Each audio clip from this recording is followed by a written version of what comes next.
지금 보신 것처럼 미국 CNN 방송도 이 미국 전체 지도 권역별로 다 놓고 이 현재까지의 개표 상황을 이제 전해드리고 있는데 여러분도 보신 것처럼 거의 대부분이 트럼프 후보를 상징하는 공화당을 상징하는 빨간색으로 뒤덮여 있는 것을 심지어 진행하는 CNN의 앵커도 펜실베이니아에서는 해리스 후보가 상당히 공을 들였는데도 지금 트럼프 후보가 많은 지지를 얻고 있다. 뒤집기에는 상당히 어려울 것 같다. 이런 비관론을 공개적으로 지금 방송에서 말할 정도로 상황은 해리스 후보에게 불리하게 흘러가고 있는 것 같습니다. 저희가 얘기를 나눈 동안 조한범 통일연구원 석자연구위원님도 합류를 하셨는데요. 조 의원님 어서 오십시오. 네, 안녕하세요. 자, 지금 이제 아직 뭐 트럼프 후보가 이 플로리다 웨스트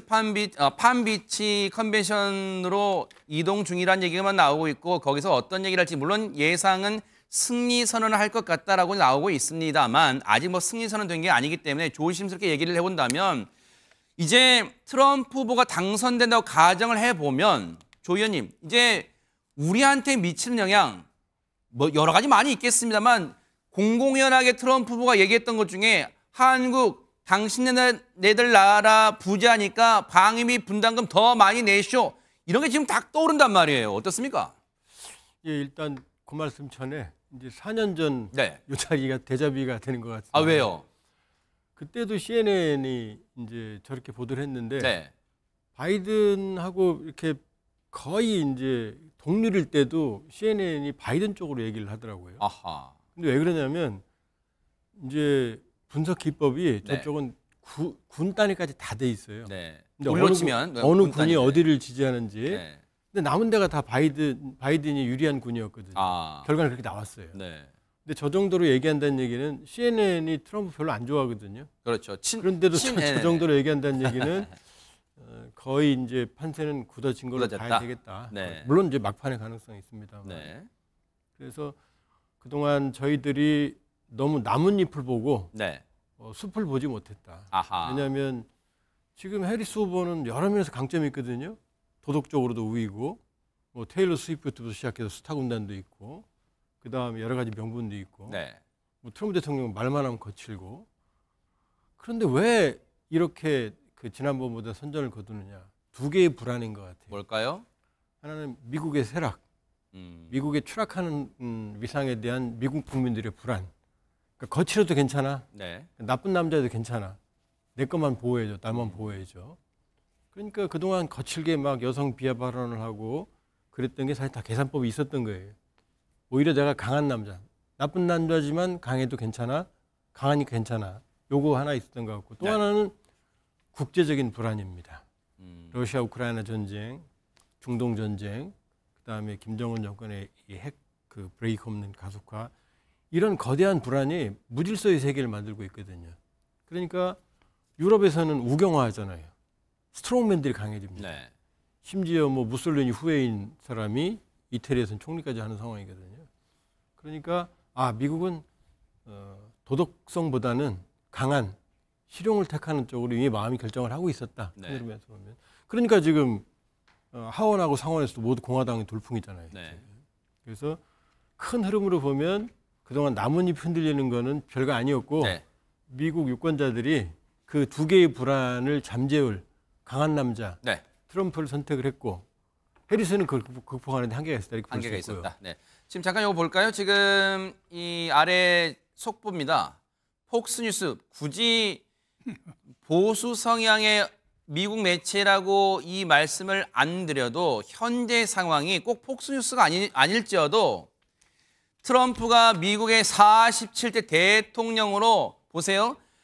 선출 가능성도 아니고 그냥 선출이라고 단정적으로 폭스뉴스가 속보를 내보내고 있습니다. 아마 저 속보 덕분인지 지금 화면으로 보시는 곳이 팜비치, 플로리다에 있는 그 트럼프 후보의 별장 마러라고라는 별장이 있는 이 플로리다 팜비치 컨벤션 센터 앞인데 그곳에 모인 많은 지지자들이 더 환호하고 상기돼 있고 들썩이는 거 아닌가 저 속보 문구 덕분에 그렇게 지금 추정이 되고 있고 현지에서도 저 속보가 전해지고 있다고 저에게 또 소식이 들어왔어요. 아마 그 덕분에 지금 대형 전광판도 설치가 돼 있어서 현장에서 자기들의 모습이 어떻게 나오는가도 저 지지자들은 볼 수가 있어요. 그래서 아마 더더욱 축제 분위기로 흘러가는 거 아닌가 이런 생각이 드는데 조한범 위원님 앞서 제가 이제 말씀드린 것 중에 당장 발등에 불 떨어진 게 우리 상황이란 말이에요. 물론 지금 현장의 분위기는 물론 해리스 후보가 패배를 승복하는 선언은 아직 안 했습니다만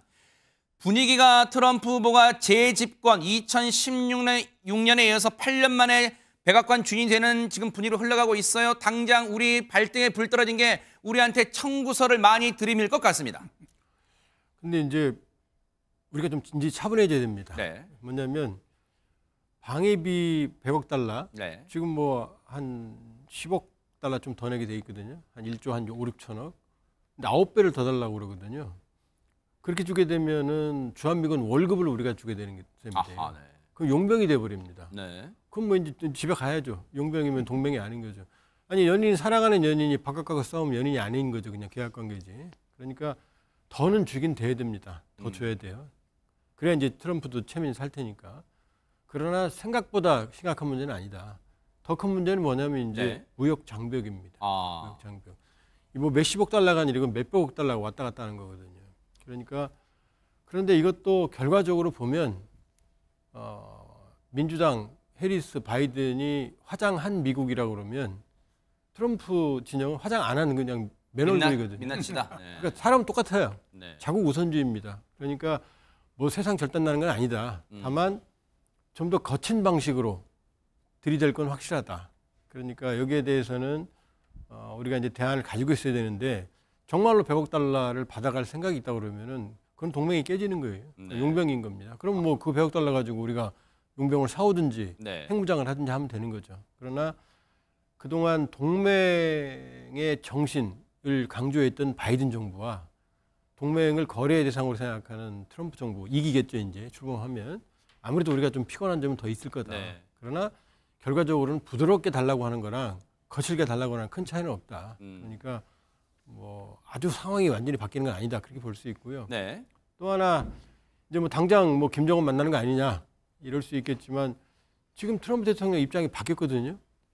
그때는 재선 때문에 또 본인의 정치적 위기에서 정치적 마케팅이 필요했거든요. 근데 이제 와서는 이제 재선 부담이 없거든요. 그럼 자기 마음대로 할 수 있거든요. 아하. 그러면은 그럼 내가 로켓맨을 왜 만나지 이렇게 생각할 수도 있거든요. 그리고 또 하나는 이제 더 우선적인 게 러우 전쟁이거든요. 중동이거든요. 네. 그러니까 트럼프 일기 때보다 제가 보기에 한국 문제에 대한 한반도 문제에 대한 트럼프 이제 대통령 예정자죠. 그 당선자로 근접해 가는데 머릿속에서 그때는 좀 다를 거다. 그때는 다를 것이다. 그리고 또 하나 더 말씀드리면 트럼프 일기 때 아주 거칠었죠. 결국은 떨어졌잖아요. 그것 때문에. 그러니까 그 학습 효과도 있고 스텝들이 이제는 그때처럼 막 크게 놔둘 것 같지는 않아요. 네. 이제 어차피 이제 이번 임기 끝나는데 트럼프 대통령으로 성과를 내야 될 거 아니에요. 대통령으로서. 그러니까 그때보다는 좀 세련되게 하지 않을까.